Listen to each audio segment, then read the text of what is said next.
What's going on, guys? Welcome back. And I finally watched Season 1 of The Mandalorian. Now, you may be asking me, like, wait, what do you mean you finally watched The Mandalorian? You said you weren't going to support Disney and get Disney+. I don't like Disney. I think they are a scummy company, and they're just trying to get money from people, and I did not want to buy the Disney Plus service. I didn't want to pay for it with money out of my wallet, but my sister came home and bought a subscription to it that I could use as well. So we watched The Mandalorian, and I've been watching more of the Clone Wars, getting more insight into that kind of series there, and watching that in tandem with this was really fun. But to clear up that question, how did you watch this if you weren't going to get Disney Plus? My sister got a subscription to Disney Plus. I'm not paying for it, so I am not supporting Disney by watching the show. I just really wanted to watch it, and there's been an insane level of hype around this series. And do I think The Mandalorian is as good as the hype suggests that it is? For the most part, it's pretty good. I think it is a fun series. It is a new and fresh take on the Star Wars galaxy, an interesting time period to set it in after the fall of the Empire, and certain little remnants of the Empire are kind of trying to rebuild themselves. And the show could potentially, because it is bridging the gap between the original and the sequel trilogies, we could kind of see the rise of the First Order potentially from the ashes of the Empire, because you're seeing little groups of the Empire led by Moff Gideon in this series that kind of could potentially lead into the formation of the First Order in the sequel trilogy. So there's kind of little things like that I find pretty interesting to see. But some of the episodes here didn't really work too well. I'm going to go through each episode and talk about it.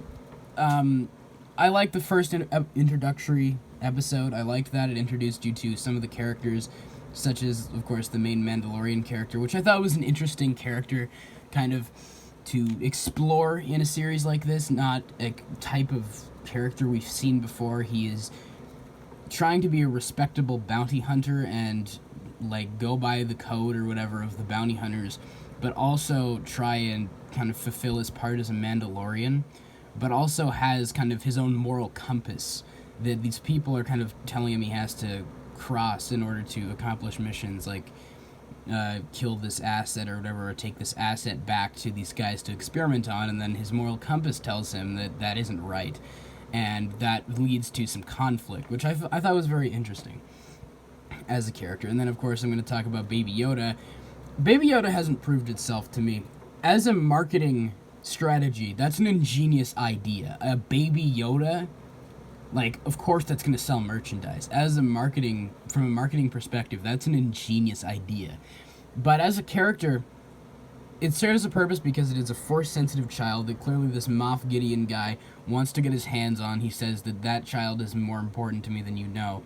So there's some sort of thing going on with this child that we don't quite know about yet fully. And a lot of people from the Empire want to get their hands on him. Or people who are from the remnants of the Empire want their hands on him. So it's very interesting to kind of speculate and think about what's going on with this Baby Yoda kind of character. But in the story, there's nothing that really relates to the fact that it is the same species as Yoda. I don't believe the species of Yoda has ever been said in canon. I don't believe there's even a known name for that species. But it could have just been a random kid, right? It didn't have to be Yoda. So, or like a baby version of Yoda. Yoda's species, that is. So, I like the general plot. He's very important to the plot. The whole plot kind of hinges around him. But as a baby Yoda species, there hasn't really been a reason for that yet. And since Yoda and this child, I believe, are the only kind of that species that we've seen in canon, then maybe this species is just naturally born with Force powers. I'm not sure how this works, but it's very interesting to think about that. But Baby Yoda hasn't really proved itself to me as a character. And most of the time in these episodes, something bad happens, someone betrays the Mandalorian, and they go after the baby, because all of them have a tracking device on it, and everyone's trying to find the Baby Yoda, and it just got a little bit tired for me after a while, because I knew they weren't actually gonna hurt the baby. There's no way you're gonna hurt Baby Yoda, right? So it just got kind of tedious after a while. Just episode after episode, people being like, "I'm gonna kill the child," ooh, and it was just like, you're not gonna hurt the child because like it's a baby Yoda. You're not gonna hurt it. Like that's not gonna happen, right? But I found the last 2 episodes to be a lot more exciting because there were characters in danger other than Baby Yoda, like Queel, who eventually does get murdered, of course. So there's real stakes there, but I felt like there was a lack of stakes from episode 3 until episode 7. There was no real consequences, right?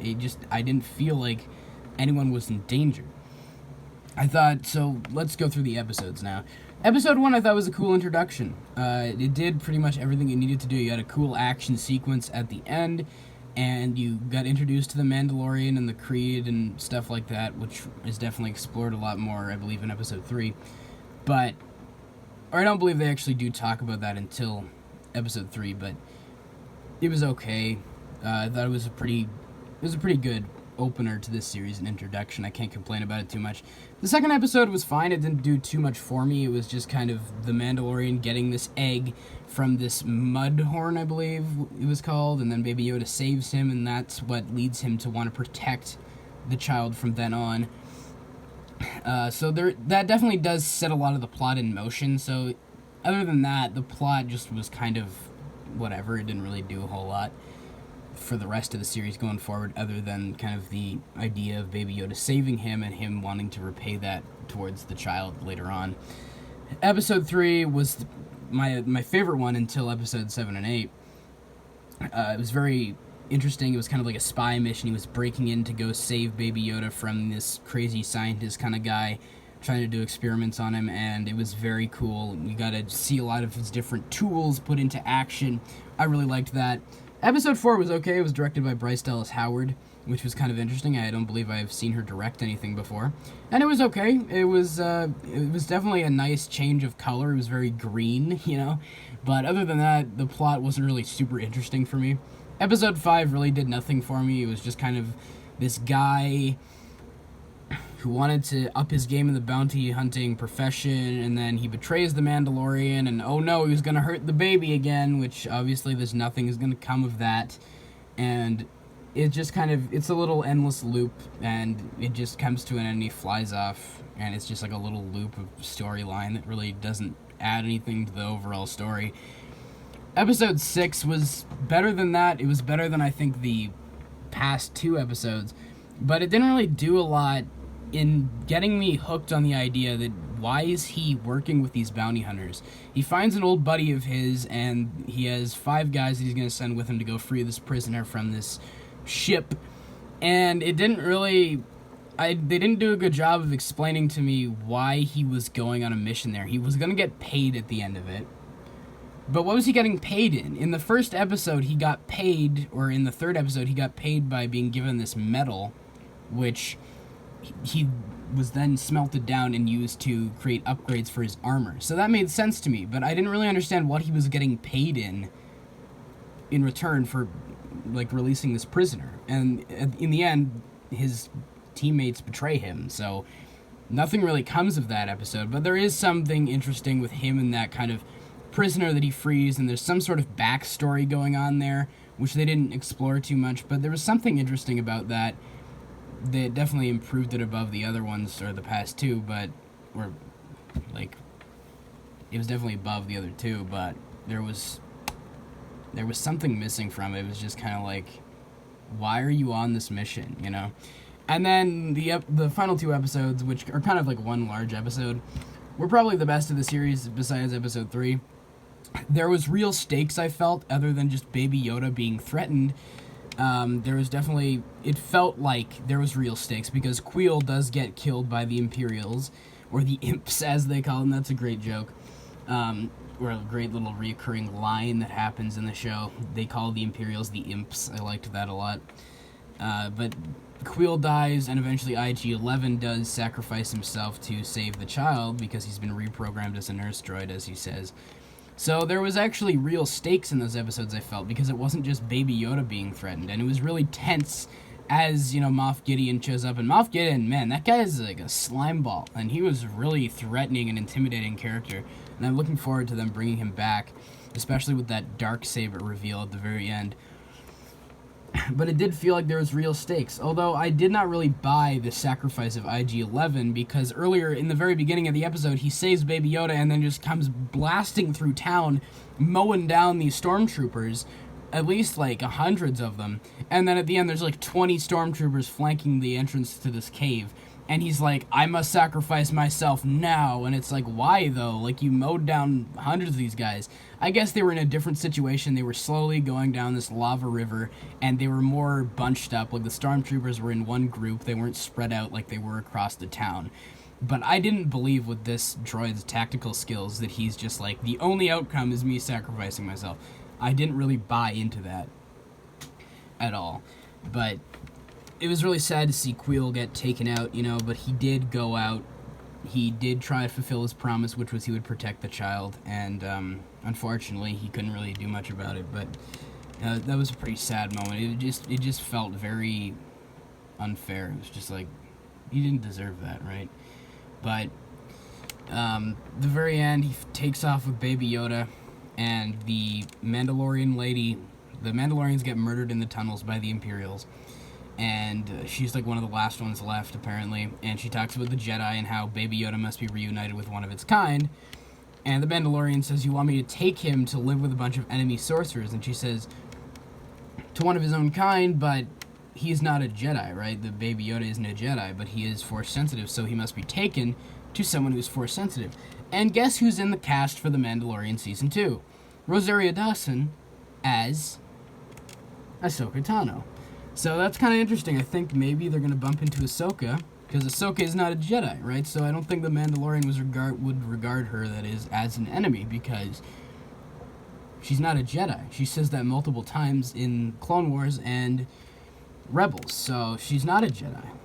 So I think perhaps he would trust her more so than any other character. There are certain little references as well, but they weren't obnoxious like they sometimes are in the live-action films, where it just becomes extremely annoying to have these planets and characters referenced all the time, And I didn't realize how much that was actually annoying until this show came across as very refreshing, because there are a couple references to planets. He goes to Mos Eisley on Tatooine, and there's some references to a couple planets, namely Corellia, which is where Han Solo grew up in Solo: A Star Wars Story, and they reference Canto Bight from The Last Jedi. There's some other ones in there. They mention the Hutts when he's on Tatooine, but they didn't really take me out of it. They were just kind of like, okay, yeah, you're just reminding me that we are a part of this big universe, and they were just names that would be familiar to, I guess, fans like me, But they weren't, like, obnoxious or irritating, and it just felt refreshing. Also, something that I feel a lot of people don't appreciate is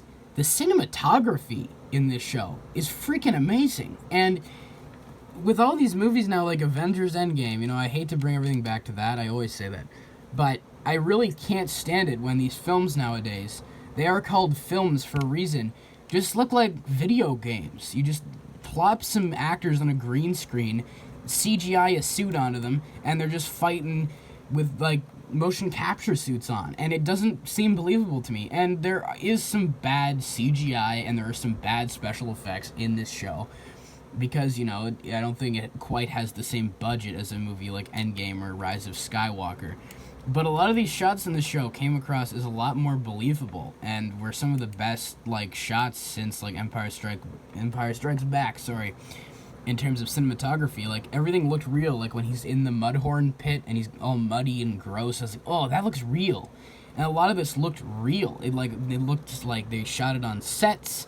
They shot it on location. A lot of it looked real, and I couldn't really pick apart any scenes that looked like they were filmed on a green screen. The only one that really looked like it was when IG-11's beating up those stormtroopers at the beginning of Episode 8. But a lot of it looked like it was shot on location, and the cinematography is beautiful for the most part. That's really one of the main things that I feel no one's praising, is the way it's shot.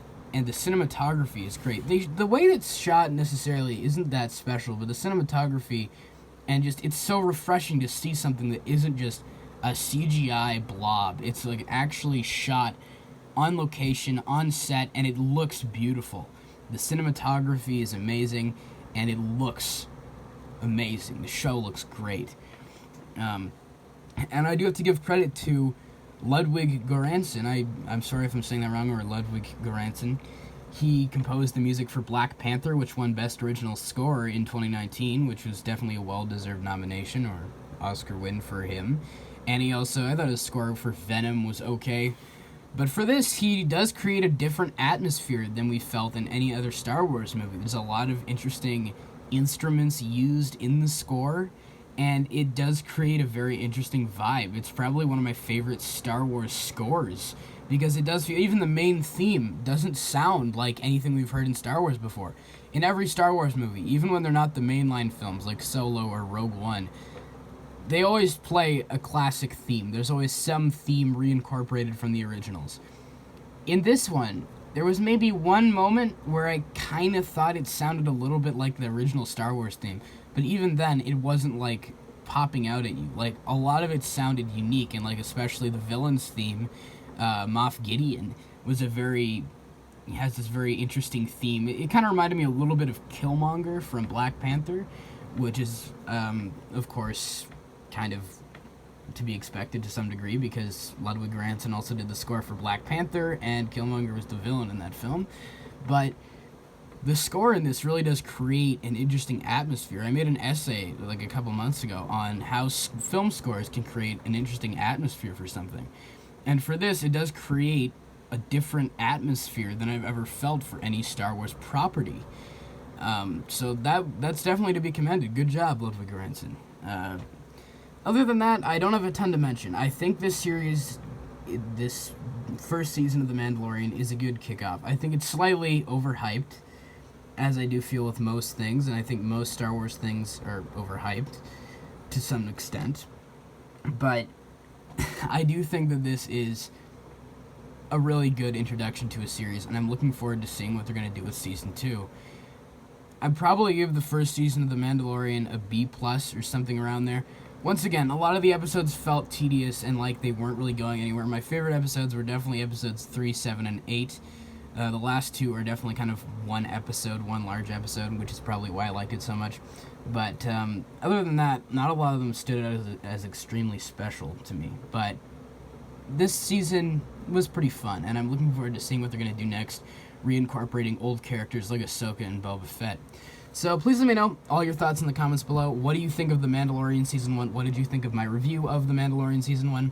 Whatever your thoughts are, please let me know them all in the comments below. And of course, as always, I hope you guys have a great day. Take care.